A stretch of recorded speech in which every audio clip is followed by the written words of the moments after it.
グレートカーユナイテッドエンパイア。今日は試合があった。そして彼がエンパイアの応援してくれるってよ。みんなブローキンケーブルポッドキャストよろしく。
What's going on, guys? Welcome to the Broken Tables podcast. I'm your host, Jeffrey Vegas, here as always with our co-host, King Rome. How you doing tonight, sir?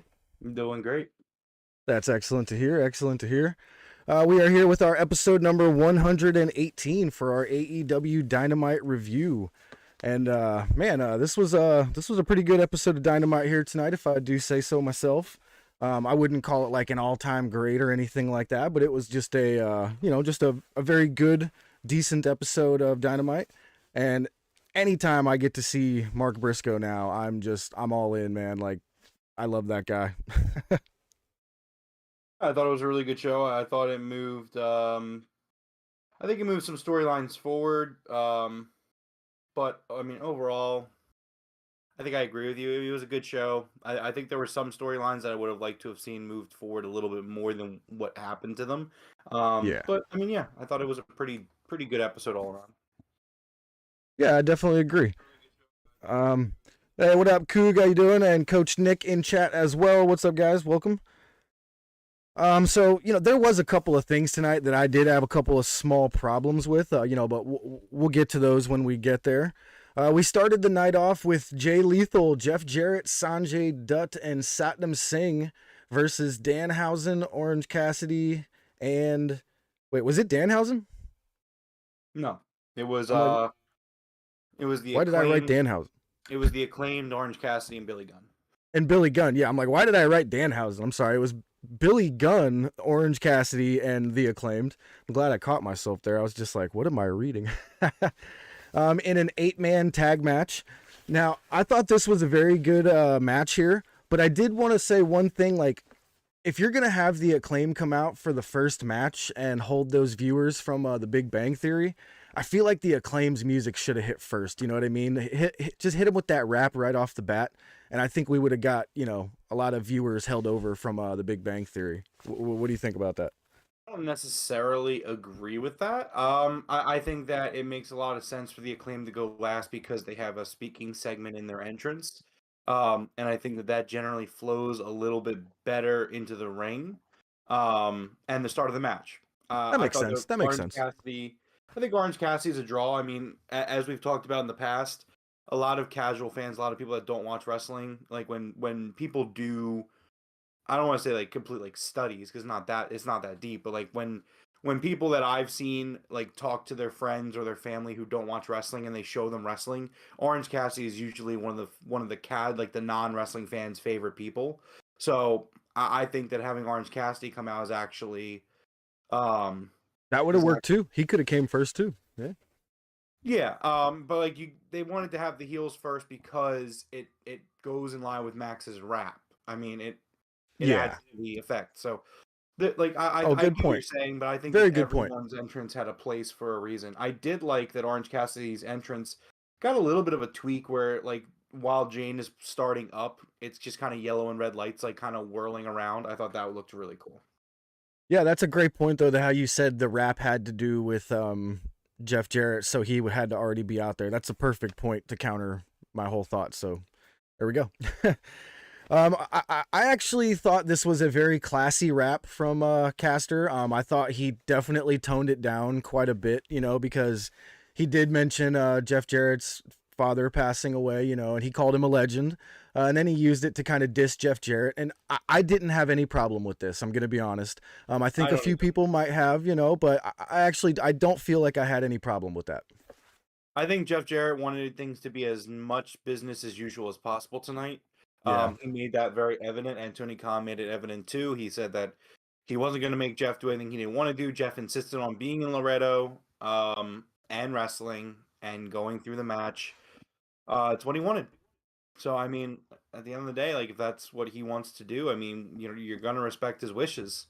And I think that it was done in a classy way. I understand some people could be upset about it, but it wasn't done in a way that I thought was poor taste. Max made it very clear, he was like, your dad was a legend, and he used that to go out of his way to shit on Jeff, which I think that's perfectly fine. I think it's perfect. I think it pays homage to someone who's passed, a legend in the wrestling industry, but also, he still has to sell this feud. Yep, I agree.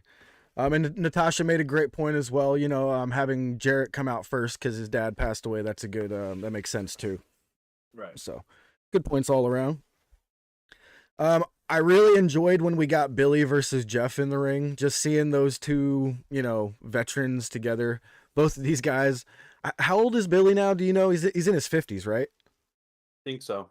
And I'm assuming Jarrett's at least in his late 50s. To see these two guys still going like this at that age is great. You know what I mean? It's kind of crazy that in 2023, Jeff Jarrett and Billy Gunn are like a main focal point of a wrestling, the wrestling promotion, and they're over. So it's like, it's funny. Yeah, but it's great. Never would have guessed. But this was a great match. We had the Guns come out, not really for much of an interruption. They just kind of came out to come out and do the whole suck it thing, and they stood on the ramp for a while. Did you feel like the first half of this match was very chaotic? Like there was just a lot of, I couldn't tell who was the legal man. I couldn't tell who was tagging who here and there. But then they kind of cleaned it up, and it actually ended, really well, I thought. I thought it was it was a fun match, and that was the intention. And these kinds of fun matches aren't always the most cut and dry, straightforward matches.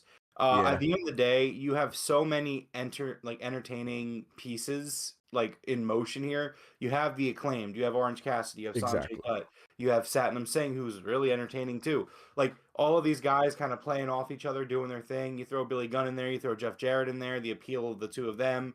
Jay Lethal, you toss him in there too, and it's a really fun match. This was this was a lot of fun. This is a dream team, really. The Acclaimed and Orange Cassidy teaming up like that. I was super excited to see that, and I was definitely absolutely. Now time out. Billy Gunn is 59 and Jeff Jarrett is 55. I would have bet you all money that Jeff Jarrett was older than Billy Gunn. Holy shit, that's crazy. Yeah, Billy Gunn's crazy. It is insane. This guy is freaking jacked. Wow, that blew my mind. He was standing on the apron, and I was like, "My God, is he as tall as Satnam?" And he's not. It's close. Like it's not far off. That's actually wow. That's crazy. So the Acclaimed wind up hitting Sanjay Dutt with the scissor me timbers, and I believe that's the first time that the scissor me timbers was a finish in a match. Can you remember another time that was the finish in a match? Not 100% sure. Yeah, I don't think I remember any time, but I actually liked that when they hit it. I was like, oh, they hit it with Sanjay. Please tell me that's the end. You know what I mean? I was actually like hoping that was what they put for the end. So I actually enjoyed the finish there. Sanjay took the pin for the 1, 2, 3. This was great. You know what I mean? Everybody loves the Acclaimed. They're gonna get their rematch at whatchamacallit at Revolution in a 4-way now. They're invoking their whatchamacallit. I guess we get that later, right? Yeah, we get that later. Yeah. We'll go over that later. Yeah. Something that I enjoyed is my favorite spot of the match, and Natasha just brought it up as well. the Shiver Me Timbers lead up, where at first Bowens was going to do it, and then Bowens gets knocked down. And then you think Billy's going to do it, and then Billy gets knocked down. And then Orange Cassidy's like, yeah, I'll do it, man. And then he does his little kicks. And Max is like, this is great. Keep doing it, man. Yeah, and then keep he goes going. up to it. I really do wish that Cassidy would have hit it, though. I admittedly, I really would have liked to have Me seen too. it. But no, he gets knocked down, but Bowens gets up there, they hit it, they get the win. And yeah, it was a really fun match, really enjoyable. Yeah, it was that was the perfect word for it. It was very enjoyable. So next up we got a Bryan Danielson. He would beat him in a full-blown wrestling match, but you know, if we get some shenanigans going down, easily MJF takes out Bryan Danielson, right? You're saying at Revolution? At Revolution, yeah. I will not be commenting on pay-per-view results, sir. Well, of course, me neither. I'm just saying.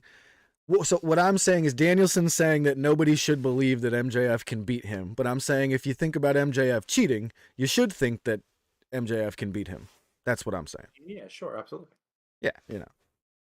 How would you cheat in a 60-man Iron Man match? Or a 60-minute Iron Man match? I have a theory, but I mean, I'm not going to do it right now. We'll save that for our prediction show. Yeah, we're going to see. You finally going to put that title on the line? I'm a fighting champion. All right. Next up, we had Mox and Claudio versus Roosh and Preston Vance in a Texas Tornado match, which started out in the audience because you know how Mox and Claudio come out from the audience. So Roosh and Preston attacked on the outside. We went through an entire commercial break before we came back and the match finally got in the ring and the bell rang.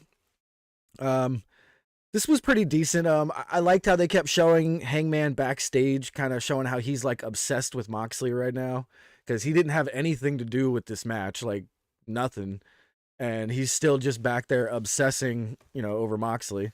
Is that how you were taking that?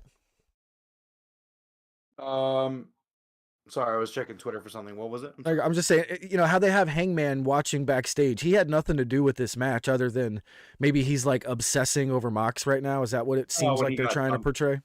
Well, when he got jumped by Kip and his guy. Well, this is throughout the match. They showed him multiple times watching backstage, you know, on the monitor. And I'm like, is he just obsessed with Moxley or, you know, what are they aiming for with that? Well, their feud's not over. Well, according to Moxley, it's over, but, you know, we'll get to that later. But it's actually not. Yeah, it's actually not. I know. No, so I had a big issue with the beginning of this match. I'm not usually a guy to knock the picture-in-picture, but why are you going to have a picture-in-picture completely cover over the out-of-the-ring beginning of this match? I would have just went to commercial break after the first match. Like, the first match ended at 8:15. I wrote this in my notes. The first match ended at 8:15, and then you do the Danielson promo, which is about 30 seconds. So, like, let's say you promote, and then you promote the next match. You could go to break 2 minutes early and come back and just have the beginning of the match uninterrupted. And I thought for me that was kind of a bit of a miss. But other than that, I thought this was a excellent match. It was violent. It was brutal. There was some really great storytelling. I really enjoyed Preston Vance getting some payback on John Moxley for those for 2 years ago when he was in the Dark Order and he was 10 and Mox basically just busted him open and just broke his arm or whatever the storyline was. I remember him getting like laying there in a pool of his own blood. This is right before Mox faced Brody. And yeah, I thought that there was some really great storytelling in this match and just seeing Preston Vance kind of get a little bit of payback here. Not enough payback, though, because the ending of this match was fantastic. You have Mox wrap a chain around Preston Vance's head, chokes him out, and he wins the match. You know, this was one of the first times that I have seen Preston Vance pull off something in a match that made me go, wow, that was fucking awesome. So the spot where we had Claudio and Roosh were both on the outside of the ring, and Moxley was standing on the side of the apron, and Vance spears Moxley through the ropes and takes out everybody on the ground as well. It wasn't like anything like incredibly amazing, but for someone of Preston Vance's size, and we've never seen him do stuff like that was awesome. I thought that was a really nice spot. Yeah, I definitely agree. Yeah. And man, where do you think Vance got busted open at? I think Claudio busted him open with that chain hard way, because he was bleeding hard from somewhere inside his hairline, man. That was like gushing for a minute. Yeah, I don't know. I think that it happened during another commercial, didn't it? It probably did, but I didn't see the blood until after. Remember when Claudio had the chain wrapped around his fist? He hit him like a whole bunch of times in the corner. And I was wondering if it may have been one of those, because he kept letting go of the chain. And I was wondering, like, maybe the chain kind of swung around and smacked him in the head, because he was bleeding good. No, I mean, it looked great, though. But yeah, no, I don't know. Yeah. Natasha said there was a little bit of a botch that wasn't too great when Mox went to throw Roosh into the barrier. Yeah, I think that has to do with the new style of barrier, and Roosh was supposed to go head first into it, and he was like hesitant at the last second. I did see it, but there was a lot of hesitation, if that's the right word, at the first quarter of this match. But this match had an incredible second half and finish, man. Like you said, Mox putting that chain around Preston's neck and putting him into an armbar, that looked real. Like, if I was going to get into a fight with someone in a street and I had a chain, I've done jujitsu, that could actually be something that I wound up putting on somebody, you know what I mean? And it's a legit, like, it was legit.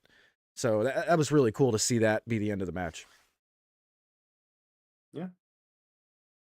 All right. Next up, we had JR with Wardlow in a backstage segment. Wardlow with his new haircut. I don't know, man. He looks a little goofy. Is that wrong for me to say? Like, I don't know what it is, but maybe just seeing him with that ponytail for so long or whatever. I don't know what it is. I don't like that hairstyle. Well, I mean, I think you're overreacting a little bit. I literally have a picture of myself in front of me with that hairstyle.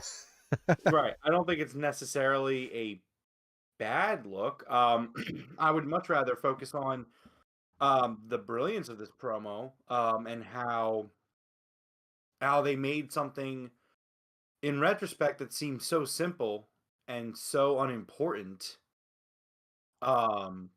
matter. Like something like, because we're talking about Joe, he cuts Wardlow's hair, and that's that's Wardlow's look. So we just, at the time, we think that it's just Joe just messing with Wardlow because that's his look. But Wardlow tells this story about his dad, and how he passed with cancer, and how he grew his hair out for his dad. And it's like that's beautiful storytelling, in a sense that it made something so simple, it elevates the storyline. You could see it as Wardlow's telling this story, and at the end, Wardlow's like, "This is like, you knew that." Like, Wardlow makes it clear, like, Joe knew what my ponytail meant to me. Like, it wasn't just a style that I chose; it was me honoring my father who passed. You're right. He said we shared stories together. You're right. I didn't catch that. Oh, good point. It moves into a territory where it becomes real heavy shit. And again, my hat's off to them. This is a extremely well done promo that adds, like, again, like, it takes something so minuscule. Like, I don't even know if this was the plan the whole time, but like, they were just like, we're gonna mess with Wardlow. What could we do? Like, oh, let's cut his ponytail. Like, that's his look. And then it's like, it's more than that. Like, it's him paying homage to his father who passed. And he's like, my dad got to go to my first indie show. I told him the kind of man I was gonna be, and the next day he passed. Just, yeah, I mean, that's shit, man. That's great. That's excellent stuff. Yeah. All right. Next up, we had Josh Woods versus Mark Briscoe. And, I said it at the beginning. I absolutely love Mark Briscoe. I think my first sentence I wrote here is, "My God, I love Mark." His redneck kung fu and the mannerisms that he does in the ring, they're just so funny, and it's just it's professional wrestling the way that I want it to be. You know what I mean? It's almost goofy, but it's definitely not going too far in the goofiness. Like I love everything about Mark Briscoe, man. Yeah, Mark's great. He's really entertaining, and it's great that he's on AEW television. It really sucks that what it took to get him there was what it was. But Yeah. if you understand what I'm saying. Yeah, I definitely understand. Yep. But this was a great match, a lot of fun. Lucha Bros, they returned tonight after dealing with visa issues that for some reason everyone in like most people in the wrestling world were dealing with the past month. Even the Fed was having issues with travel visas. Not sure what the holdup was there, but Kenny was dealing with it. The Lucha Bros were dealing with it. It's just all the countries are cracking down now, you know. I guess so. But no, this was really good. Really good Yeah, match. I really enjoyed the Lucha Bros return there. It's been a while since we had seen them, so it was really nice to see them come out. They came out when Davari and Tony Nese attacked Mark on the outside while the ref was distracted by smart Mark Sterling. The Lucha Bros came out, saved him, gave a beat down to Nese and Davari. I was hoping we were going to get a match between them and Nese and Davari. Did they announce anything for Rampage? Is that... I thought they were going to, but they didn't. Oh, okay. We'll see. Maybe they'll announce it by the time we we go to get out of here, but we shall see. I was, because they said Lucha Brothers in action, and to me, a rundown to make a quick save, I guess technically that's Lucha Bros in action, but I don't count that. Do you? Well, to be fair, they could have been on Elevation. Perfectly fair. You could be 100% fair, but they were kind of advertising it like for tonight, on Dynamite, Lucha Brothers in action, but they didn't say Dynamite. They said returning on AEW. Okay. It was a very interesting. Paraphrasing. I think it was more of a local advertisement that people were seeing. Makes sense. Okay. So I think that's why. Like they weren't selling it to the TV audience; they were selling it to the Loretto crowd. Okay, no worries. We had a really cool spot from Mark where he brought a chair into the ring and he started the clapping chants using the chair. The referee just, for whatever reason, just let him put the chair down, and Mark used it as a catapult to send himself flying over the ring with an awesome cannonball. Mark hits a huge froggy bow and picks up the win. So love seeing it. Absolutely love Mark. I hope they actually push this guy in some way. I'm really happy he's still carrying around that tag team title. Do you think we see Mark get a new partner? I really feel like he would have already relinquished the belt. No, they wouldn't relinquish it yet. Well, so we know that the first Ring of Honor TV taping is set. They are going to be running out of Orlando. They are filming on the 25th and 26th, I believe. Of this month, and then the first episode of Ring of Honor on Honor Club will be March 2nd on a Thursday. So they're going to be running on Thursdays, which was expected. I mean, we talked about it. I mean, with Elevation and Dark, you kind of saw it coming. Yeah. I would expect, especially considering they're ending March with Supercard of Honor, I would expect there to be some sort of storyline on Ring of Honor about what they're going to do with the belts. If I were them, I would do a tag tournament, and I would let Mark pick his partner. Oh, that's a great idea. And I would probably let Mark and his partner win the titles. But I could also see them going the route where Mark doesn't want to win the titles with anyone but his brother, and maybe they go a different direction. Yeah, Natasha says, feel like they'll have a Ring of Honor tag team tournament and just have Mark present the titles to the winners. Like, that's a great idea. Yeah. And Ramit, childish storyline by AEW. AEW is, I'm assuming, boring. Now we leave to watch on our television. I'm assuming there's a language barrier there, but I don't really understand the point you're trying to make. It's definitely not boring to me, I'll tell you that much. What up, Jordan? Jordan says Mark got signed. Really? Did they put a his All Elite thing, or is he signed to just in general one of those all around AEW contracts? Well, Mark's been signed. Has he been signed? Okay. Well, yeah, the Briscoes were both signed, even though they weren't allowed on TV. That's what I figured. Yeah. All right. Well, next up we had Renee Paquette with Adam Cole in a nice little interview here. It felt really real. I hate using the word real after really, but it definitely felt real. This was, this was Adam Cole speaking to you guys, letting us know, he's like, I can actually turn my right eye to the right and look and not have my eye twitch on me. And, I can do a whole bunch of things that a couple of months ago I wasn't able to do. So that was actually a really nice little interview there. I'm glad he's taking the time to, get everything all healed up, just like Kenny Omega did, and, come back at 100%, hopefully. So even though Mark Briscoe was signed, Mark Briscoe did officially get an All Elite graphic. Oh, he did? Yes, it was just Sweet. tweeted out 12 minutes ago. Ooh, I'll find it. All right. What do you think of this Adam Cole promo? It feels like they're positioning this guy to be a big time babyface now. Like big time. Well, Jeff, there's something very beautiful at AEW and their storytelling that I just love that we talk about all the time here. And it is the subtleness and the pure art form that is foreshadowing. Because so Jeff, what happens in this segment is we see Adam Cole talking about where he's at. He's healthy. He's on the up and up. I would expect him to return at Revolution. That would be my expectation. But Renee asks, "Who do you want to face?" And he's like, "Oh, I'm not gonna say anything." And then they end the segment, and the commentary are like, "Yeah, I wonder what Adam Cole's plan is." And within a millisecond, whose music hits but one Maxwell Jacob Friedman's? And that, folks, was not a coincidence. I'm just gonna leave it at that.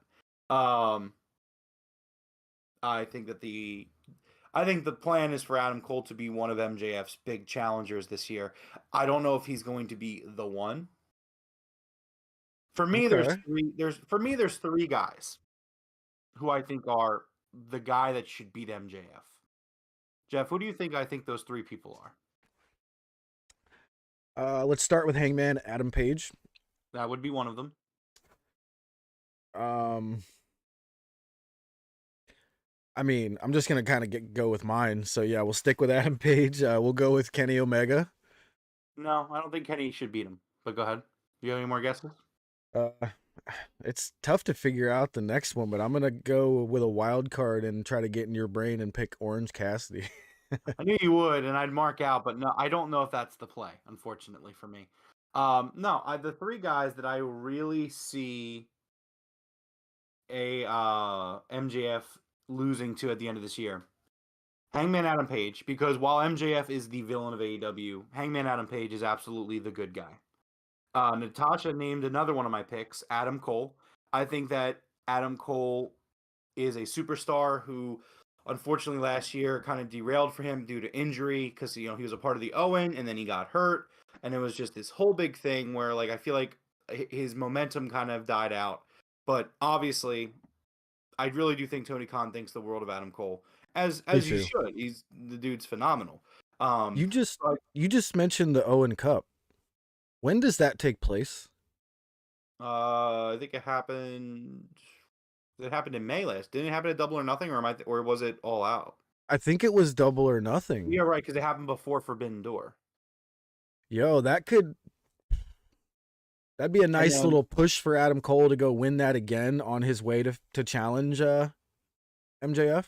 Maybe, but then Natasha also just named my last of my three choices, Jack Perry. I think Jack Perry. I mean, specifically, I would go Jack Perry or Hangman. I think that those two guys really are they are the baby faces. Like those are two guys that they're going to have, be the future of this company on the babyface side. And I think that they both are just excellent. I think both of them are really strong candidates to do that. So those would be the guys I would go with. But who Oh knows? my God. Did you read Coog's chat just now? Switchblade Could versus you Cole. imagine Adam Cole versus Switchblade at Revolution? Well, he's getting kicked out of NJPW. He's done with New Japan, so I don't know, man. We'll see what happens. I mean, he might sign with Banana Nose Circus. You never know. Oh my goodness. I just, please, please. No, I don't know, dude. They would have to just be signing him to steal him from AEW because he is not their type of wrestler at all. Absolutely, I'm not saying he is. What you just said is exactly the thing. We're in the middle of a wrestling war. Yep. WWE will sign literally anybody that AEW has interest in. I saw the funniest thing from this past Monday night. It wasn't on TV, or well, I mean, it might have been. But so they had Bronson Reed wrestling, right? And this guy comes out, and somebody took a video of the crowd. Not a single soul, and this guy panned the entire crowd at Monday night. Not a single soul was giving an ounce of reaction to Bronson Reed. Did you see what happened right before he came out? No, I didn't. I just saw that So clip. they had Otis like standing there trying to be like a big tough guy, Mm-hmm. and Bronson Reed steps into the frame next to Otis and made him look like a little kid. And I think the crowd was just like, "Aw," like it was kind of funny. Yeah. Jay White did concuss him. Which I don't know. They could do that match. I'm not saying they won't. If he signed with AEW, then yeah, probably they would probably Oh wow, definitely do that you're match. right. It's built in, but I we was don't know. there, Coog. It happened at Forbidden Door, right? It did. Yeah. Coog says they'll give him a new name and dress him up like an English butler serving tea and crumpets. You know, I think Coog would appreciate this, but do you know that it was 19 years ago today that the great Eddie Guerrero beat Brock Lesnar at No Way Out for the WWE Championship?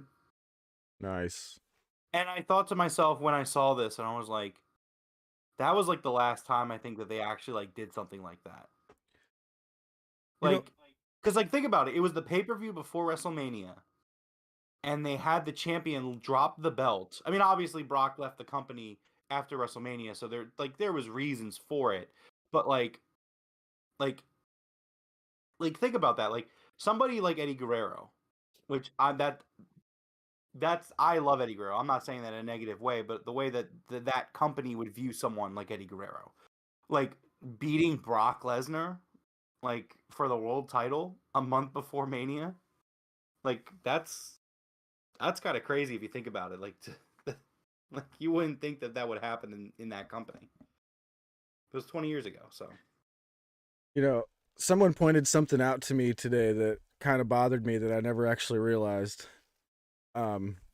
Every African American champion that the WWE has been defeated by Brock Lesnar in the time that he has been there. I've seen that. It's like, what the heck? I didn't even realize that. It's like, come on. So Jordan in the chat is mentioning MJF's promo during commercial break. Don't worry, Jordan, I do have it.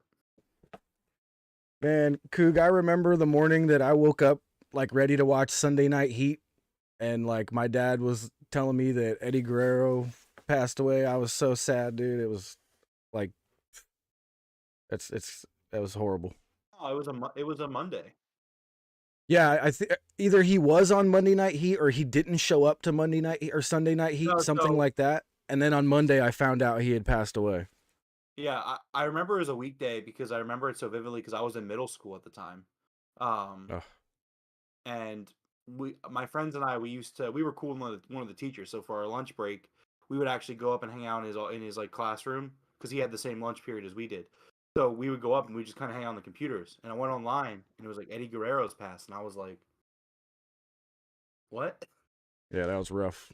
Oh, and then like I'll never forget, like that was like the first time like my parents knew about something wrestling related because like I got home and my mom was like, "Do you know who Eddie Guerrero is?" And I was like, "What the fuck?"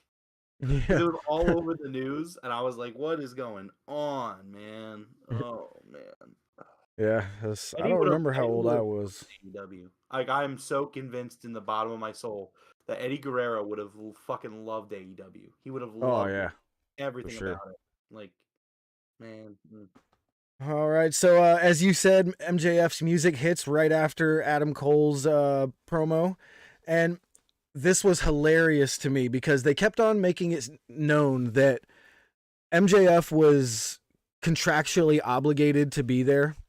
So when his music hits, Excalibur and Tony Schiavone are like, "Oh God, here comes this guy," and Excalibur's like, "Do we have to? Like, do we have to do this?"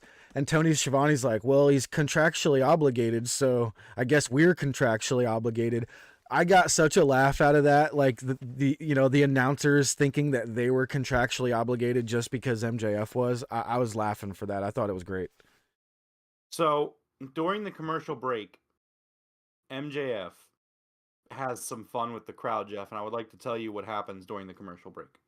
Yes, do tell, because I did actually get up and run to the kitchen real quick, and Jordan definitely wants to know if anyone else saw that. Yeah, well, so you even if you went to the kitchen, it was during the commercial break, and things were said, so you wouldn't have heard it anyway. Oh, okay. So during the commercial break, MJF, he goes over to a fan and his girlfriend. He gets a kiss on the cheek from the girlfriend, and then flips the boyfriend off. He walks around the ring a little bit more. A dude wants to take a pic with MJF. MJF says okay. As the dude holds his phone out, MJF grabs the phone and throws it. Another guy yells at him. MJF throws water in the guy's face. On the Fight TV feed, Excalibur and Tony, I guess Tony Schiavone are going nuts at Taz for laughing at it. He gets back in the ring, and before they go back on the TV, he says, "Boo all you want. I don't give a fuck." And then he basically goes on to say that all of the kids in the crowd should have been aborted, but they're in Texas, so they weren't able to be. I actually have a video of it. I'm gonna send it to you, and if you want to pull it up and play it, it's like 5 seconds long. I'm gonna send it. Oh my. Hold on. I sent it to Jeffrey Vegas, correct? Because you're on your computer. Yeah. Okay, I'm sending it to you right now. It's not very long. It's like literally, it's 25 seconds. But here, you can do with it what you will. It's sending right now. But it is, yes, it was delightful, and like I've been saying it, but props to AEW, man. They're just making this guy, like, they know. They're like, we need this guy to be fucking nuclear heat, and they're like, just go out there. We're gonna give you a commercial break. Do whatever the fuck you need to do to get them to hate you. Like, whatever you have to do. Holy okay, I didn't realize it was like full blown. All right, let's cut on over to the what do I got? Do I got a display here? Yeah, there we go. You dumb, worthless, fat pieces of shit. We're not even on TV yet. Holy Who all you want? I don't give a fuck. Oh, you don't like my language? What's the matter? Is it because we got some kids in the crowd? Yeah? Maybe if we weren't in Texas, they would have been aborted like they should have been. Oh my Now you god. keep your mouth shut. Who are you? Like, that's how you piss everybody off. That's how you piss everybody off. Because you piss off the people that don't want abortions to be a thing, and you piss off the people that do want abortions to be a thing. Woo! One of these days, man, I gotta get on the Fight TV thread, because you're missing stuff like that. Holy moly. That was aired on Fight TV. Well, the Fight TV. There's no commercials, right? Yeah. No commercials. So, like, even the Wow. commentary, I think you even hear the commentary just talking. Like, the team is just talking during the commercials. Like, I would way prefer that over commercials. yeah, I know. But so that's what happened during the commercial break, leading into this segment by MJF, which I just thought was incredible. Absolutely loved it. This storyline that they're telling is just so damn good. It is such a good storyline. It's a shame that this is MJF's first storyline, because I really just don't see it going in Bryan Danielson's way. But man, like, this is such a great story. I love MJF calling the fans fickle. I like to think of that as a paying homage to Daniel Bryan calling the fans fickle when he was a heel. Pickle. That's how I looked at it. I loved how I don't know if you caught this because we talked about it on the show, but so MJF is saying, you guys love Bryan Danielson because he's a great wrestler. He does the best moves because he puts on 5-star bangers. And when he said bangers, Taz laughed. Taz giggled. Yeah, I heard it. Taz hates the word banger. So we don't say bangers here anymore because Taz doesn't like it. And then he calls himself the best in the world, and I got upset, and then he says that he has somebody who can tell you the truth about Bryan Danielson, Christopher Daniels. And so he has Christopher Daniels come out after this excellent promo from MJF. It's really good. Christopher Daniels comes out, and he's like, all right, Christopher, tell him the truth about Danielson. And Christopher Daniels is like, I would just like to say that MJF paid me a lot of money. MJF paid me a lot of money to come out here and trash on Bryan Danielson, but I'm not gonna do it. He's like, what the hell are you doing? Yeah, MJF's just mad. But what was MJF expecting? Like that's just desperate. Like in terms of a kayfabe sense, like the character is just so desperate to get people to shit on Bryan Danielson that he would pay someone who clearly likes and respects and admires Danielson. And Daniels goes on to say that, indirectly, Bryan Danielson plays a huge, and I completely agree with this, plays such a huge part in the creation of AEW because he wins the King of the Indies in 2001, which causes Ring of Honor to be formed, which the ripples of Ring of Honor causes AEW to be formed. And it's just like, it's great. I loved it. Yeah, this was really good. Taz giggling at that was hilarious to me. When Christopher Daniels says, honestly, he's like, Brian's gonna knock your dick in the dirt. Mm-hmm. Dude, that's some shit that I used to say to people back in the day, like before we would get into a fight or something like that. I'd be like, I'm gonna, that was like literally a sentence that I've used in my life. Like, I loved it. Well, like that's becoming a thing now because Hangman said it a few weeks ago. And now, yep, he did. But yeah, no, this is great. And so MJF, he attacks and puts the salt of the earth on Daniels, and Danielson makes the save, and it was great. Loved it. It was awesome. Such a great story. Absolutely loved it. I thought this was another amazing segment here. And, credit to MJF. That crowd was so hot against him, and he had to push his promo through it. Like, he didn't have time to stop and wait, for them to cool down. He just had to push straight through, and, they were giving it to him good. There was a couple of Hispanic chants in there. Coog, could you throw down in the chat what a couple of those chants were? I didn't catch most of them. But next up we had a promo by the Guns, the Gun Club. And I actually thought this was a really good promo by these two. It was just kind of the first time we've seen them, give like an actual real promo since they became the tag champs. And I thought it was decent. What'd you think? They were talking to you, Jeff. They said, not every story has a happy ending. Sometimes the bad guys win. That's what it is. Yes, sir. I literally wrote that in the notes. I was like, they're talking to Jeff. All right. Next up, we had Jungle Boy Jack Perry versus the Machine Brian Cage. Jeff, do you need a minute? Are you okay? I do. I do need a moment. I do want to say I predicted this the moment that I heard the match was going to happen. Well, obviously. And I'm just as not okay with it now as I was not okay with it then. I'm sorry, man, but I cannot pin my champions to push mid-card guys. I can't do it right now. I just can't. I don't know how many times we can talk about it. I mean, that's just what they're using Brian Cage for. The guy's having awesome wrestling matches. Mm-hmm. He's frequently featured on the show on a weekly basis. This man is wrestling on Dynamite weekly. Like, I just don't. I don't. You gotta understand, I'm not looking at him as Brian Cage. I'm looking at him as one of the Ring of Honor Trios champions. I just completely missed it too, and Natasha pointed it out. How the hell are you gonna call Jungle Boy Jungle Boy Jack Perry a mid-carder? The guy's not a mid-carder. He's a future. He's the future of the company. Like, this guy is going to be. I 100% acknowledge that, but where are his matches at in the show? They are in the mid-card, so he's a mid-carder at the moment. Yeah, but you use that in a derogatory word. I did. I did use it as a derogatory at the moment. I did. And I think that's a damn It's shame. I think right now, I think what I put in the Discord is exactly how you are, and I think you gotta listen. I know the coach agrees with me here. I'm not talking about Brian Cage as the guy Brian Cage. He's a monster. I get it. Blah blah blah. We have pinned our Ring of Honor Trios champion multiple times, and for whatever reason, his partners are nowhere to be found to help him like they should be for a heel team. What's going on here? because Jeff, Ring of Honor is not the same as AEW, and that's something you need to understand. They But are Prince Nana's there. That doesn't make any sense. The Prince whole Nana team can should do whatever be he there. wants. He can go anywhere. He can show up right.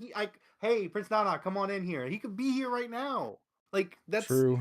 It's Prince Nana. He can do whatever the fuck he wants to do. He's got that diplomatic immunity, you know. He can just wherever he wants to go, I guess. Now you understand.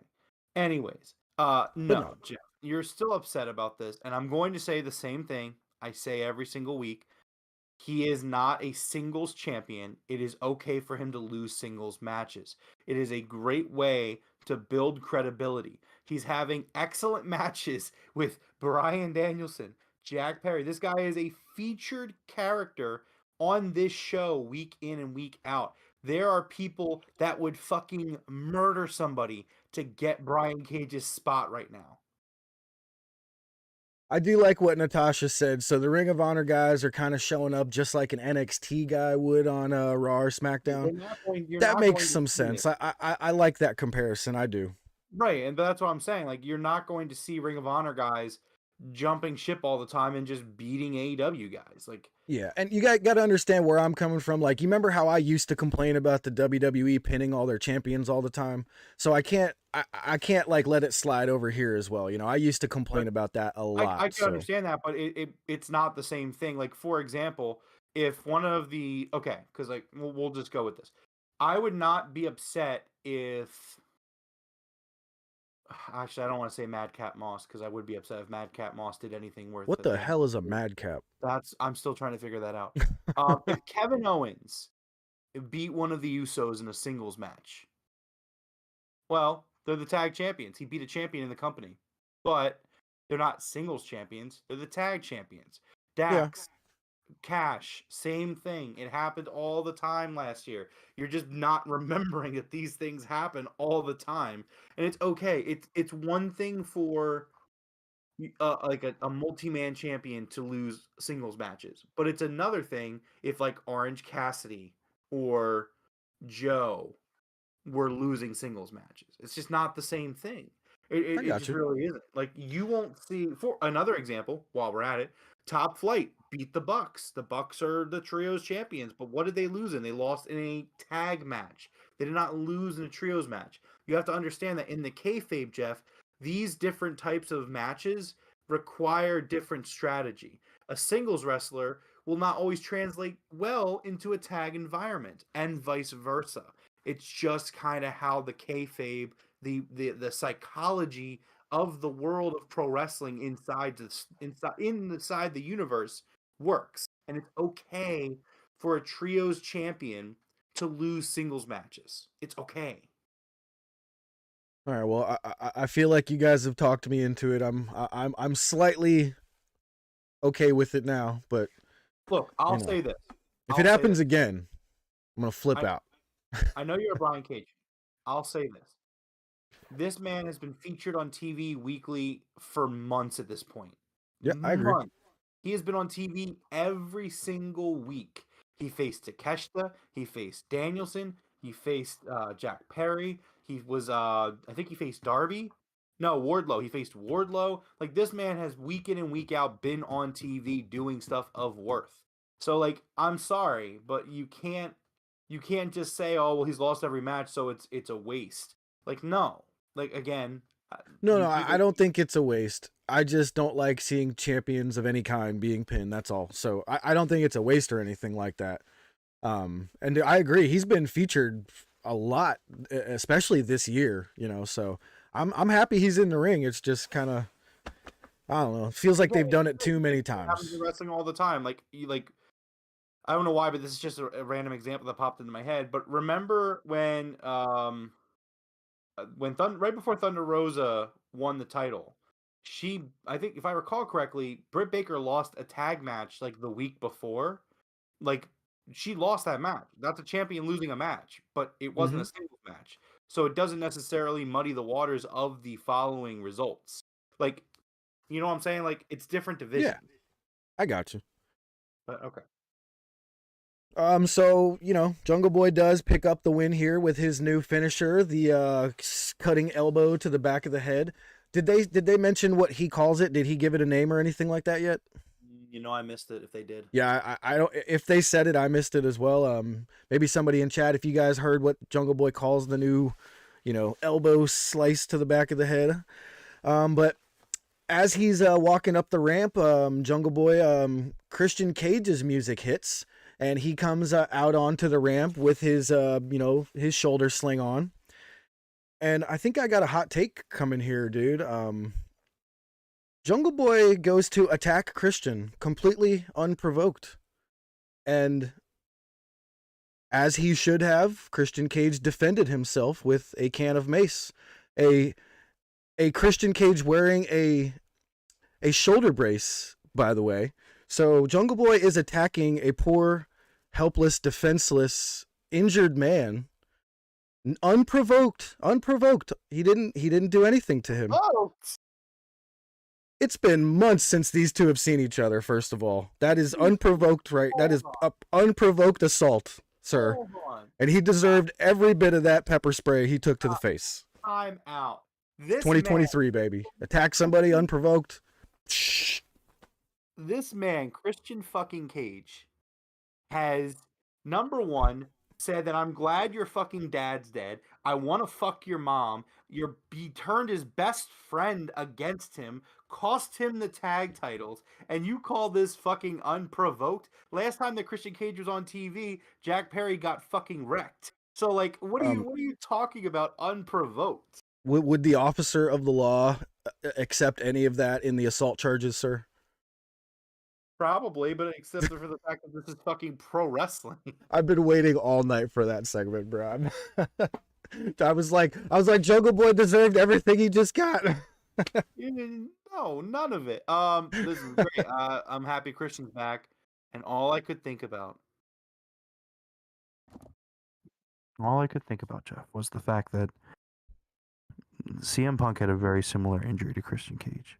Yes, he did. And so, like, I would think that just means that he might be coming back.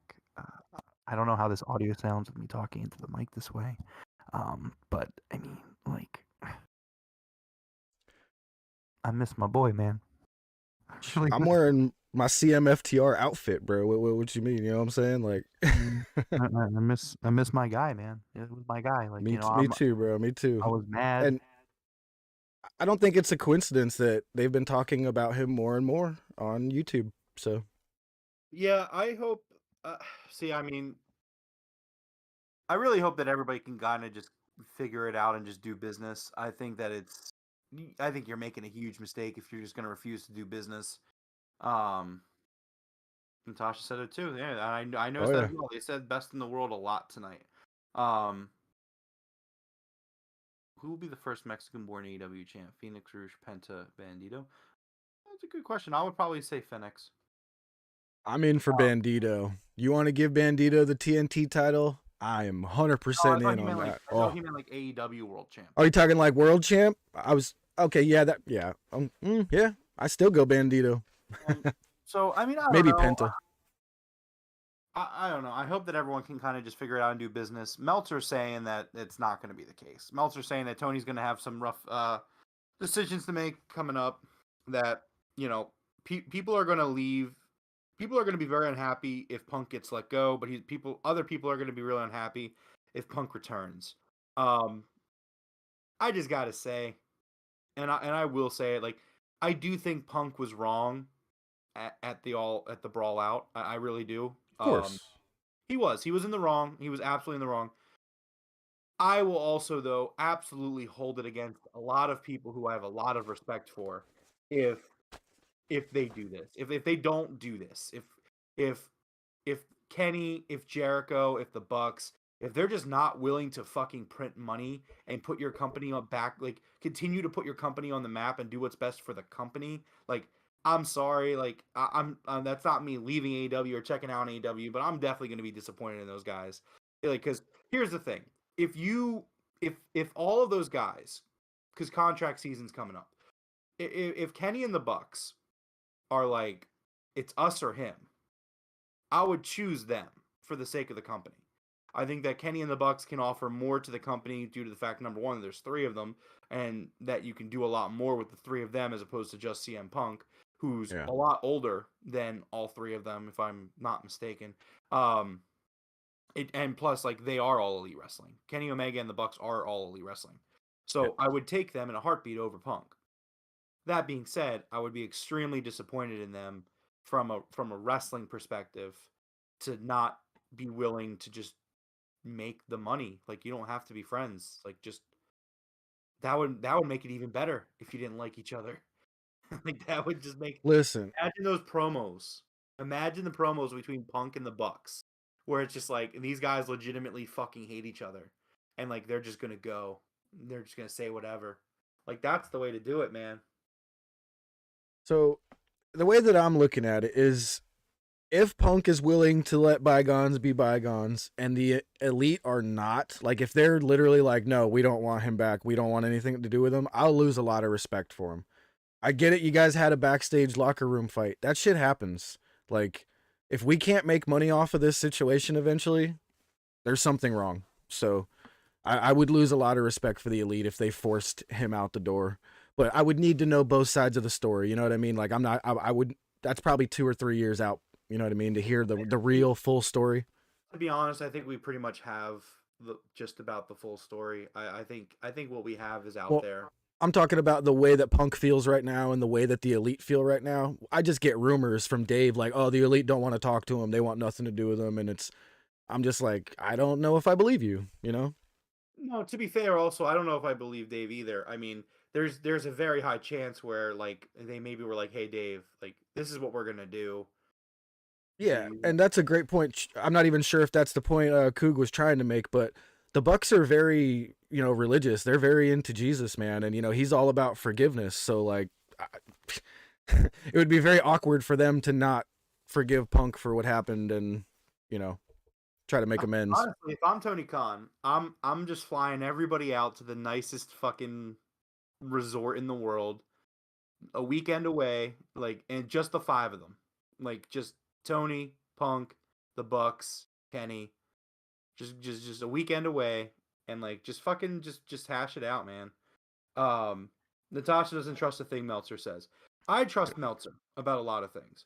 But I also think that at the end of the day, Dave is a mark, which there's nothing wrong with being a mark. But I think Dave I Meltzer gets told things, and I used to like fully trust Dave and everything he said, but yeah, I'm like 75%ish on him. If he says something, I'm like, okay, but I still doubt what you're saying until I get it, for real from somewhere. But yeah, that's kind of where I'm at with Dave. the thing we gotta understand is that the wrestling media, they talk to people in the business, and Yeah, and they only report what they hear from somebody. So like That's what when I'm they get saying. told something wrong, it makes them look wrong. So Yeah, absolutely. But that's why, like, I never really hold it against them. Like, the people that clearly have connections, even if they don't always get it right, I generally do trust them because I do think they're just reporting what they're being told. So, yeah. like, if Dave Meltzer he says something, I do believe that Dave Meltzer was told that. Yes. I only hold it against SRS because he's just such a smug douche. No, I'm just kidding. Just kidding. Man, SRS is so like this dude is such an annoying follow. Like, like here's the thing, right? Like, I follow him and I follow Fightful. I think that as a company, Fightful does an outstanding job, and Yes. I'm 100%. very happy that like I get my money's worth as a $5 a month customer. I absolutely do. But like, man, this dude on Twitter, like, I don't understand this guy. Like this guy is such a like he's so annoying. Yeah, Like, I dare anybody to turn the bell notifications on for Sean Ross Sapp for one 24-hour period. he just fights with people, and it's like, bro, like, it's the Dude, internet. You can't just you can't just interact with all the people that shit on you. Like, it's the internet. Like, just don't do it. And then he just like he gets like really like I don't know, man. There's something that like sometimes like when you're on a podium or you know what I mean, like you have like a fan like a following, kind of shitting on the people that hate on you is like I don't know. It's not. It's punching down. Like this random dude on the internet like said, Yes. "John Sapp, you suck," and then you screenshot it, Yeah. quote tweet it. Like, bro, it's not worth it. Like, just let the negativity go. Like, it's just not a healthy way to live. Like, I don't even like. I don't hate the guy, but I hate the way he tweets. Like, it's such a Dude, bad Twitter follow. the first Like, time I followed him, somebody's like, he's a good, I think it was you. You were like, he's a decent follow. So I followed him, but I also hit the bell. In like oh 4 hours, I had like 150 notifications. I was like, what the hell? no, I was saying he was a good follow because of wrestling news. Yeah, absolutely. That's how I took it. You know what I mean? But I think I accidentally hit the bell along with the follow. He tweets like every 5 minutes arguing with somebody or just random shit. It was so, yeah, Coog, that's what I meant. I was like, he's a smug douche. Yeah, snobby frat boy. That's exactly what he comes off as. He picks fights with like just the worst of these influencers, like Vince Russo and Disco Inferno. Like, and here's the thing: he's 100% right that these guys are fucking garbage. But like, stop giving them the fucking views. Yeah, Stop giving them the. Stop amplifying their message. Like I tell yeah, you all the time, Jeff. Just let the shit fucking drift yeah. away into Feud obscurity. with us. Help us out, not those douchebags. Exactly. That's what I'm saying. But like, yeah. So it's like he's a bad follow. The if this guy were to ever leave wrestling media, right, instantly unfollow. Like milliseconds later, I'm unfollowing this guy. Like it's a bad follow. It's a really bad follow. All right. Man, where were we in this? We got to So we got done the Jack Perry match, and next up was the Revolution announcement about the tag titles. It was announced that the Guns will be defending their tag titles in a three-way dance. There will be a Battle Royal next week, and then a Casino Royal match the following week to set up the two challengers for the tag titles. The Acclaimed show up and say that they are revoking their rematch clause, and it will now be a four-way dance. Anthony Bowens does say, "Bring anyone you want through the forbidden door." this is gonna be good. It's gonna be really good. Coop's right, by the way. Watching JD and SRS going at it was great. It really was. Jordan says he got Conan and Disco to make a 10-minute video about your email today. Really? That was your email, Jordan? See, that's where like I love Conan, but I hate Disco so much, and Conan defends him so much. I'm just like, sorry, Conan. I can't. Conan's weird, man. He makes some really like he picks some really weird sides, and I guess it's because Yeah. he used to share locker rooms with these guys back in the day. Like with Disco, they were in the WCW locker room together. But it's like, man, Conan, you're kind of whack sometimes, bro. Yeah, I just, he's like the only guy on the planet defending Disco, so Yeah, I don't bad know. luck. All right, next up we had the Elite promo on All-Star Weekend. This was amazing. Nick was palming a basketball with one hand. I did not know Nick had big hands like that because that is not easy. AR Fox and Top Flight show up, and apparently something happened here in this that I missed. I was kind of writing some stuff down here. Rome, what is it that we missed, or I missed? So old man Jeff, I was writing stuff down. Come on. the eyes just don't see things sometimes. And I am sending you some images that flashed on the screen during the promo. So you can go and check out Discord and pull those images up for everyone if you'd like. So these like in the middle of the promo just flashed onto the screen? Yes, what you're seeing is what was on the TV screen. Okay. That's definitely House of Black. It is. In fact, here's a 1-second clip of exactly where it happens. And you're going to be The like, second one this just gave me goosebumps, dude. It looks like somebody with their knees bent backwards like a freaking demon. Like a goat demon. This is 1 second long, this video, by the way, but you can see exactly how quick it was. And you're going to be like, how was I supposed to see that? I was like, well, I saw it. Dude, I literally just got goosebumps and chills off of this second picture with that ghost, the goat demon. Oh my god, Yeah. that's crazy. Go Making ahead my and eyes water. play that 1 second clip.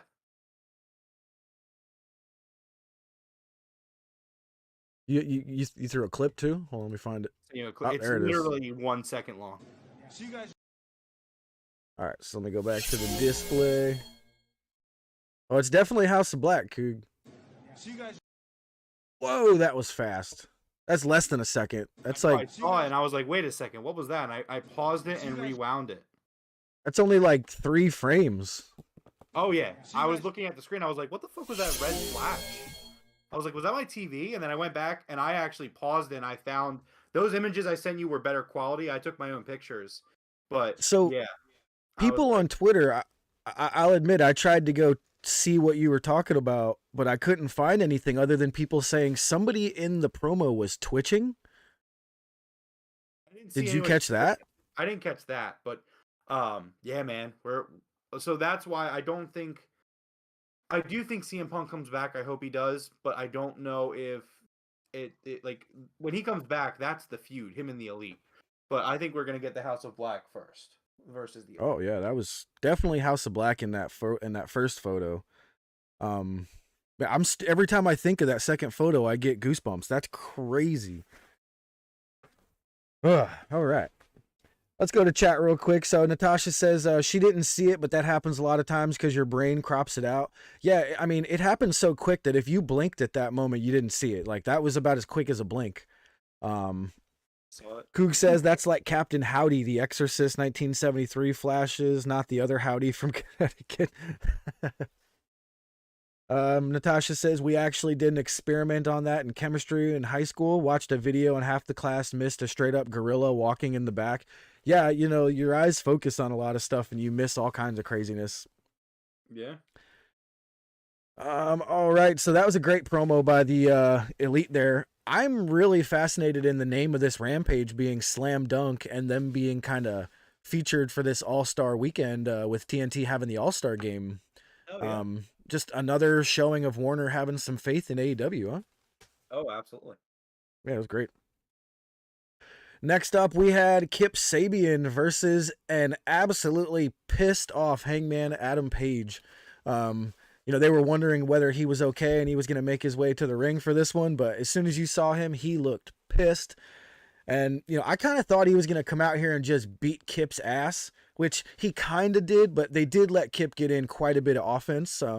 Went through a whole, you know, commercial break. I thought this was a great match. You know, just there wasn't any sort of spots or anything like that to kind of write down. It was just a basic Hangman Kip Sabian match, but Hangman hits the Deadeye and picks up the win. No buckshot lariat necessary. And Moxley and the entire Blackpool Combat Club show up. And immediately I looked at the wife and I was like, God damn it, Dark Order's showing up now. And she looks at me and laughs. And I was like, if they show up, it better be good. I was like, if they show up and this is stupid, I'm going to be so mad. Because you know, we've talked about this. You know, the Dark Order has definitely gotten stale. I'm not a fan of them with this whole friendship thing with Hangman, but as you can see, I'm a huge Evil Uno fan. I was a massive Dark Order fan. I am still a card carrying member. And man, Evil Uno comes out in a full purple suit, looking absolutely incredible here. And I loved every single moment of this. Hangman is looking at them like, what are you guys doing out here? And Uno just walks right past him, like gives him a little bit of an elbow, little shoulder bump, like, I'm not talking to you. My cat's trying to bite me right now. I have no idea why. I thought this was incredible. This is what the Dark Order needed just to give them a little bit of something. Uno gets right into Moxley's face and cuts a great promo. I got to know what you thought of this because I know you've been down on Dark Order for a long time here, so got to know what your thoughts are. Well, I started off with a laugh because the Dark Order came out to what I perceived as zero reaction. I was like, there you go, Loretto. There you go. No, I'm conflicted because as I've said, I think the Dark Order, in terms of talent, extremely talented, including the guys that are left. I think Uno is phenomenal. I think people forget that Uno is a great promo when you let him be this kind of evil Uno. When you let him be the guy in the suit and you let him do his thing, it's really well done. And it was great. I loved it. Thought he was very good. I loved him telling Hangman to get out of his face and get out of his way. That being said, on a purely on the level that is my soul, the Dark Order just wants me to not have all the things that I want. And that makes me dislike them naturally. Mox talks about, like, I want to go down a dark alleyway with you, and only one of us comes out. And I'm like, yes, please. And, like, Hangman's like, I need some friends. Maybe I'll get back with my old friends. And I'm like, yes, please. And the Dark Order doesn't want any of that to happen. So, I mean, for me, naturally, I'm going to be against the Dark Order. But no, this was really good. It was really good. It's definitely the best Dark Order's done in a year and a half. Let's explore these things that you want a little bit. So what if the Dark Order turns on one Hangman Adam Page, and Page needs to go find his real friends, and you do get what you want? Well, I'm hoping that's what I'm hoping. I mean, yeah, absolutely. Yeah, that's great. That would be great. Again, you'll get to see the Elite kick the shit out of the Dark Order. You know, win-win. Yeah, no, absolutely. I understand it's a storyline. No, this was great. I definitely enjoyed it. It was definitely the best thing the Dark Order's done in a while. Like I said, probably a year and a half. Apart from Preston Vance leaving the Dark Order, yeah, this was great. Yeah, I thought it was fantastic. It's kind of funny. One of my favorite parts of this was that they didn't put Johnny Hungy on the mic. No, you can't. You can't do that. Don't do it. Yeah, you can't do that. Yeah, I was just like, thank God. You need to be serious. So this was great. I thought this was fantastic. Hangman versus Mox is going to be awesome. And next week, I believe they said we're getting Mox versus Evil Uno. So yes, hell yeah. All right, next up we had the Jericho Appreciation Society with Tony Schiavone in a promo on Ricky Starks. Now here is where I kind of want to say a big problem with what was said. So Jericho's like, you're not getting any more matches. You've already lost your matches against me. This was almost exactly what Moxley just said to Hangman. How did these go back to back? Well, we should have touched on that too. I actually really love the dynamic between Mox and Hangman. Yeah, me too. Mox doesn't think he has anything else to prove, and Hangman does. We didn't really talk about that because we talked about the Dark Order. Really loved the Mox Hangman segment that went down before this. Yes. But we moved forward. Moving forward, I have literally, and this is probably, I don't know if this is a first, but I have literally zero things to say about this JAS segment. So I'm okay just to move. That's how I feel too. But I was actually like, for the first time in a long time, I was like, what the hell? It was literally, Jericho said almost word for word what Moxley had just told Hangman. He's like, we've already had our matches. I beat you. You lost. You're not getting another match. It was the same thing. I was like blown away. I was like, I don't know. It really bothered me that those two segments were back to back like that. Yeah, like I said, I have nothing to say about the segment. We will just move on. I watched it and I was like, I'm not writing any of this down. I have nothing to say. Yeah, didn't care. Next up, we had Stokely Hathaway and Tony Schiavone with the rest of the firm there. He says Hook broke his arm and he deserves justice. And he was on the phone with Al Sharpton. Al Sharpton and Jesse Jackson and, those guys. this was what it was here. You know, Matt Hardy looked all amped up. We're all for Cass or Zay, and then Yeah. Zay, yeah, and I had him, you know, and then he does the mode in the Stokely's ear. It's so good, like it's so funny. I really enjoyed it. But so Hook gets suspended, pending an investigation about Stokely's broken arm, which clearly it's not broken. And I feel like I know where this storyline's going. I feel like what's going to happen is Matt's going to throw another party, and Stokely's going to be at that party, and he's going to get exposed that his arm was actually not broken. So Hook will be reinstated. That would be my assumption of where this storyline is going based off the context clues. AEW best take forever. Yeah, I mean, sure. That's what's gonna happen. I'm telling you, like they're gonna throw another because like it's the man. I just actually heard a name for this. It's Chekhov's gun. Have you ever heard of this? I have, yes. It's a Chekhov's gun situation where, like, why would they mention that Matt Hardy threw a party last week that Stokely wasn't at?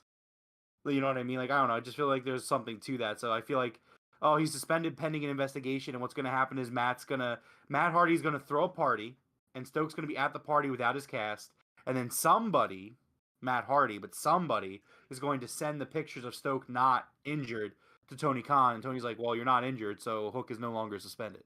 That's going to be the storyline. Look at That'd be cool. Maybe Hook shows up to the party and like puts Stokely through a table or something. Show up. We'll see. That was good. I like this segment. It was funny. It was fun. Yeah, it was great.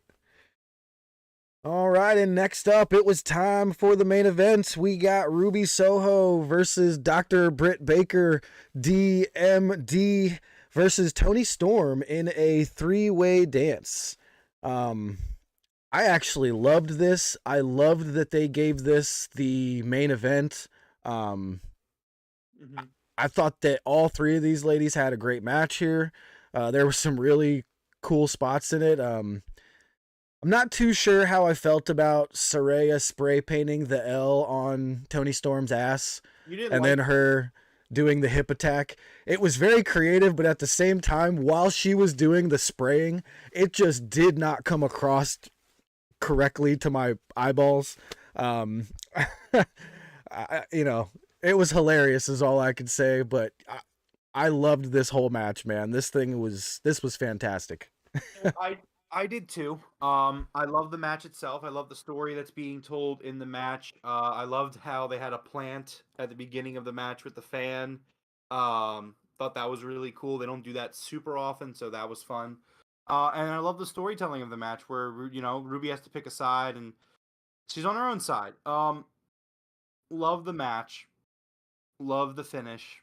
Love everything about it. My only gripe with the match in general, and I mean, we have to let it play out and see what happens. I didn't like how this story did not progress in what I thought was going to be a big progression point for this story. We by the end of the show, this storyline is exactly in the same place it was before the match started. Which I was kind of like, well, that kind of felt like filler. Which, like, this match felt so important. It felt like it shouldn't have been filler. This was a match that they had to rebook because Britt was injured a few weeks ago. Like, they really felt like they had to they had to do this match. So I was like, oh, this has to be. Yeah, Natasha said it. I don't care what side she picks. Just pick the side.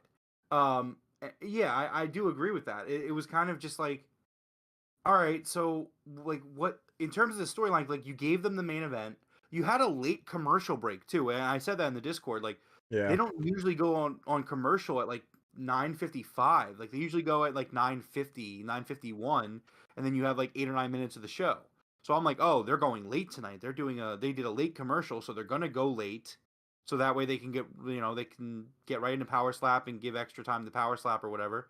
I was like, this is all setting up for some big angle, and it just didn't happen. Ruby ends up winning the match, and she still didn't pick a side, and I'm just like, what are like? Oh, okay, like. It just felt like filler. It wasn't bad. It was just filler when I expected this to be something of importance. Not even like So I did say in the Discord, like I kind of hinted like, oh, maybe we'll see somebody return or debut tonight. yeah. Like not that I 100% thought that was going to happen, but like at least have Ruby pick a side tonight. Like I thought this match was going to end with like Ruby aligning with Tony, and like yeah, Ruby can win the match, but I don't know. It rubbed me the wrong way because while I do appreciate long-term storytelling, I really do. Obviously, AEW does it very well. I still need to see some sort of continuation of like a progression of the status quo. And we didn't get that. We just, oh, what side is Ruby on? By the end of it, it's like, yeah, what side is she on? Like it didn't further question it either. You know what I mean? It's like it'd be one thing if there was like some sort of dilemma during the match that caused it to be like, oh, I don't know what Ruby's gonna pick. Like, no, she kind of went after both of them. The match started. Yeah. She was kind of avoiding Britt, but by the end of the match, she's just fighting both of them. And I don't know, man. I was just kind of like, clearly she's going to pick a side. Because if she's not picking a side, why are you doing this? Just move on. Um, I don't know. It was just, yeah. Well, I mean, I was disappointed with the ending of the show, just because I so just thought we were gonna go somewhere and we didn't go anywhere. I actually felt like we got a little bit of some hints that she did pick a side. Um, obviously she wound up pinning Britt Baker, but she was going after, both ladies evenly throughout the match. There was no choosing sides or anything in the match. Okay. But if Saraya and, Tony Storm are trying to get her to join their side, all she did was throw Tony Storm out of the ring. Then she gets the pin on Britt. Sure. And then we get a little bit of a face-to-face with Jamie Hayter, and she goes and does the whole belt thing. I'm kind of looking at it like, okay, she just pinned Britt, and she's making the motion of I want the belt. To me, I think she just picked her side.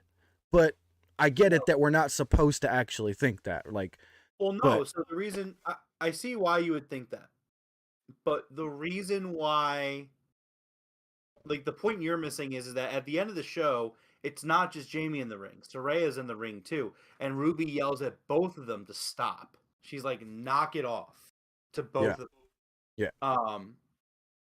And exactly, Natasha's right. She threw Tony out of the ring, but it was on to Saraya. true, Again, it was just a very weird where it's like like usually it'd be like I didn't need Ruby to pick a side tonight, but I needed the storyline to progress in some sort of way where maybe you had Ruby questioning things, or maybe you had Ruby leaning a certain way, and whether you swerve or not, that's another situation for another night. But we went into this match where Ruby was leaning a little, like Ruby was in the middle, not really on a side, and we ended the show in the exact same situation. Well, I mean, I can agree with that. We're in the same situation as far as what side she's going to pick, but I do feel like we progressed Ruby herself a bit. We gave Ruby a nice clean win over Britt Baker and Tony Storm, both former champs, and she made it clear she wants to go after the title. So I feel like she progressed in that way, but I completely agree that this storyline of whose side is she picking, that didn't progress at all. Right, and that's great that Ruby picked up the win. Honestly, and I don't want to say this to devalue Rampage, but I'm going to. This match should have been on Rampage. It should have been on Rampage. Okay, maybe. It should have been on Rampage because here's the thing, like while yes, Rampage on the better episodes, it does progress a story. At the end of the day, Rampage is one thing. Its primary focus is to be a fun hour of wrestling. This was a very fun match. This match should have been on Rampage. It doesn't do enough to progress the story. Like, if you ask me, you're like, Rome, I only have enough time to watch one AEW show a week. What show should I watch if I want to see story progression? It's Dynamite. You want to watch Dynamite. That's the show. Dynamite is the A show. It is their flagship product. But you gotta progress the storyline, and I understand Ruby progressed the character. She did she did pin Britt clean, and that's great, and she beat her and Tony clean in a 3-way dance. That's great. I don't think that world title of Jamie Hayter's is gonna, like, I mean, obviously it's gonna play in at Revolution, but I mean, maybe that's the play then. Maybe Ruby challenges challenges Jamie. Maybe Ruby beats Jamie, or You know, maybe Jamie gets cost the title by Ruby. I don't know. I I just think really do think I really do think that we're supposed to be leaning towards what did they call them? The freelancers? yeah, they did drop that name freelancer. Yeah, I really think Ruby might be leaning towards the freelancers now. I think we're supposed to think that just a tad because of her going I don't after the think so at belt. all. I don't think watching that at all did I get that because the match very clearly throughout it she is kind of trying to avoid her fighting Britt. Oh yeah, you're definitely right, you know. Like again, like I don't know, I just feel not like a it's bad match. insinuated along with challenging for the belt, you know. Yeah, again, it's not a bad match. It's a great match. And I'm sure in the grand scheme of things, as it usually happens when I have an issue with an AEW storyline, very often in the next week or two is it remedied, and I'm like, oh, okay, well that makes Exactly. sense Yep. now. And that's fine. But at the end of the day, we're reviewing the show here on February 15th, and it's 11:33 p.m. Eastern. The show ended an hour and a half ago, and I'm sitting here like, well, what was the point of that match in terms of a story progression? There was no point. They didn't have Well, like yeah. story I would don't have been think they the meant exact same spot if they didn't do the match. So it's like, yeah. okay. Like I agree. I mean, yeah, Ruby pinned Britt, and that's great for Ruby.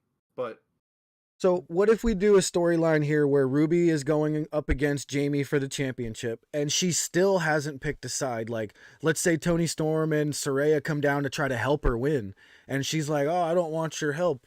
And then Britt comes and like, you know, maybe we do something like that, and you know, maybe we're not meant to know what side she chooses until in the middle of the match, you know, or maybe something like that. maybe I don't know. We'll see what happens again. Like I have faith that AEW will tell a good story in the long run. But Agreed. right now, I'm like, that match could have been on Rampage. Yeah, I actually kind of agree with you on that. Like maybe if we got a big surprise at the end or if there was some sort of shenanigans this fit Dynamite, but I think the clean win does kind of just kind of say, you know, scream a little bit of Rampage. You might be right there. Nothing happens. It's just nothing Yeah. storyline wise happens in this match. It's just like, Yeah. okay, what are we doing here? And that All was the right. other Well, thing. you know, Like they went on last. They main evented, and I was so sure that this was going to be like, oh, like this is a big catalyst moment for this storyline. Like we're gonna start kicking off here, like yeah. because the storyline's been cruising along, and I'm fine with it cruising along because again, it's long term booking, it's long term storytelling. They have a lot of time to get to this point where you know they're gonna do the blood and like I really do think they're gonna do the blood and guts. I think that's the culmination, and they usually do that during the summer. So like a good 4 or 5 months to go still. So I'm okay with them taking their time to get there, but got to move the storyline along a little bit here. And it just didn't happen. I was Yeah. not satisfied. I do agree. Like I said, Ruby progressed as a character, but not as the storyline she is in currently. So we'll see what happens here. I have a feeling they're going to go the route that I'm saying, where she's going to decide in the middle of a match somewhere. But I thought this was a solid episode of Dynamite. I give it like a B. You know what I mean? It's not one of the greatest I've ever seen, but it's definitely not a bad episode of Dynamite by any means. No, not. I mean, I don't think it was bad. There's a lot of good that happened. I mean, we're on the road to Revolution. I think Yep. that's there's a lot of good setup. We'll just have to keep going. I can't wait for that Danielson MJF match, man. Oh my goodness. What do they got set up for us on Rampage? Give us the rundown. All right. Well, for starters, just a program note: AEW Rampage Slam Dunk is on at a special start time this Friday night, 7 p.m. Eastern, 4 p.m. Pacific. We will be going live at 8 p.m. Eastern here for our Rampage review show. Other than that, we got for Rampage, pretty good Rampage card actually. I'm actually pretty excited for it for the most part. We do have Daniel Garcia versus Ricky Starks. The Elite versus Top Flight and AR Fox. They're going to run it back for the Trios Championships. Jade Cargill is going to defend her TBS Championship against Vert Vixen, which I actually like Vert Vixen. Dustin Rhodes is going to take on Swerve Strickland. Announced officially for AEW Rampage. We have the AEW World Heavyweight Championship in a 60-minute Iron Man match. MJF versus Bryan Danielson. Samoa Joe versus Wardlow for the TNT title was announced tonight.